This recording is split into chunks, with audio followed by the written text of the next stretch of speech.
The destruction of the United States Postal Service is one of the top priorities of the Republican to-do list. They are doing all they can to privatize it. They want to destroy jobs. This is a story that I've told you that I will follow and that I am going to continue to cover it because hundreds of thousands of jobs are at stake that will affect this economy. First of all, something I want you to keep in mind. 0 taxpayer dollars go toward funding the post office. That means none of the taxes that you paid yesterday or today are going to go to the post office. It funds itself with revenues. I'm going to say it again and again and again.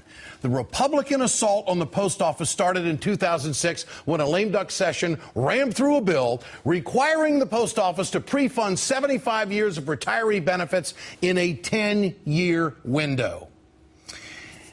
These overpayments have caused the post office to run substantially short of money and into debt. I mean, how about if they did that to your business? To solve the problem, the Postmaster General, he says, well, here's what I'm going to do. We want to close more than 200 mail processing centers. That'll help, which would, of course, put 35,000 jobs at stake immediately. He also suggested stopping Saturday delivery. What good does that do? We're going backwards. And delaying delivery of first-class mail. That's no good either. This is on top of 3,700 post offices that could be closed down and more than 200,000 jobs lost.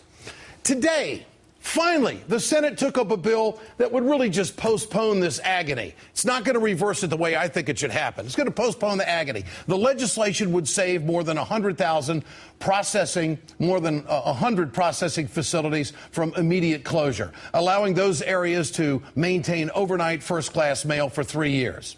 It would force the Postal Service to evaluate the special needs of communities before these post offices are closed.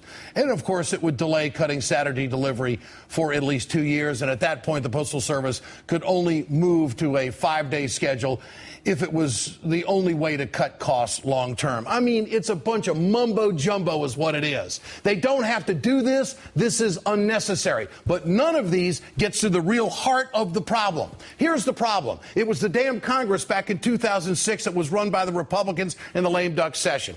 Now, this bill, what it's going to do, if it gets through, and it probably won't, is only going to delay it for a few years. There's no need to shut down post offices or processing facilities and lay any of these people off. Senator Bernie Sanders, it seems like we have to rely on him for everything. He explained it on the Senate floor today.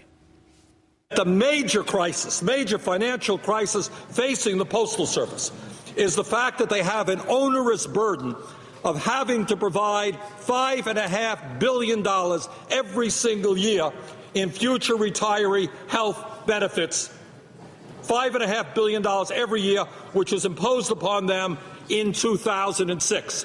According to the Inspector General of the Postal Service, the $44 billion in that account right now is all that it needs, because when that $44 billion accrues interest over a 20-year or so period, it will have enough money to pay out all of the future retiree health benefits that it has to do. So, Americans, I ask you to grasp this story.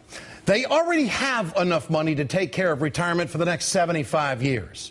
But they've got a bill that they've got to pay to the tune of $5.5 billion a year, which is on their expenses that they got to meet.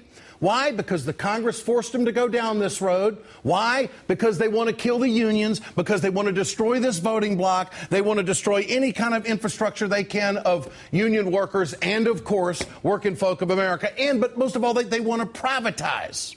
They want to privatize what the Postal Service has been doing.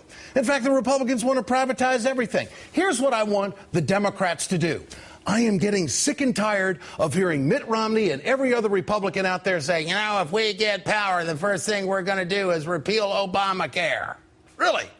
I want to hear the Democrats pull a page out of Michele Bachmann's playbook and say that the first thing that the Democrats are going to do if they get power back in the House, they hold the Senate and they keep the White House, is that they're going to turn this law around that is going to give the post office an opportunity to innovate, to get current, to give them a chance to compete, and certainly take this $5.5 million bill off their books every year that the Republicans put on them because they're trying to destroy the jobs. Darrell Issa, he is the perfect dude for the Republicans to ramrod this through.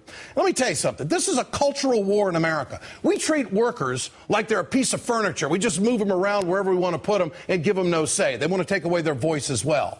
But the destroying collective bargaining, destroying what these postal workers have done over the years is not an answer, and it's not better for America. Rural America is going to pay a heavy price for this because you're not going to have the service.